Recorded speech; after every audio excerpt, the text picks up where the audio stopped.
మనం కోరిందే జరగటం అంటే ఏంటో ఇప్పుడు స్పష్టత వస్తుంది. ఆపరేషన్ సింధూర్ మీదన మాట్లాడాలని నరేంద్ర మోడీకి ఉంటుంది.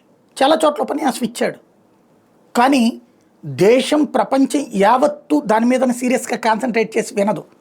ఎందుకంటే అదొక పాసింగ్ రిమార్క్స్ కింద వెళ్ళిపోయినాయి, ఏదో బహిరంగ సభల్లో మాట్లాడడం అని.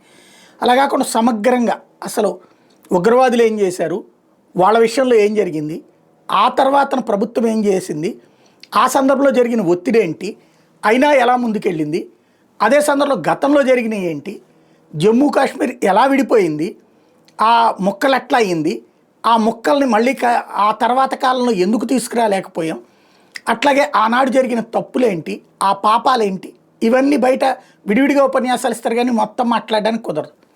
రాహుల్ గాంధీ పుణ్యమా అని చెప్పేసి పదే పదే రాహుల్ గాంధీ వీళ్ళందరూ డిబేట్ కోరేటప్పటికి చక్కటి అవకాశం. ఓ రకంగా నరేంద్ర మోడీ థ్యాంక్స్ చెప్పాలి రాహుల్కి, ఒక చక్కటి అవకాశం ఇచ్చినందుకు. పార్లమెంట్ వేదికగా దాదాపు 110 నిమిషాల ఉపన్యాసం ఇచ్చుకొచ్చారు నరేంద్ర మోడీ.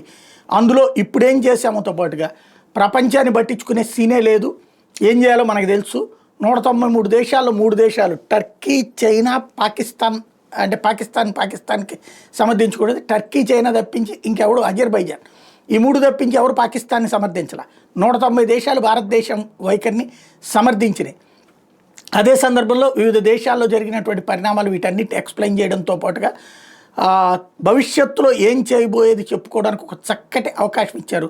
తద్వారా రాహుల్ గాంధీ మోడీ నోట్లో నుంచి సమాధానం రప్పించే ప్రయత్నంలో ఆయనకు మంచి చేసి పెట్టారు.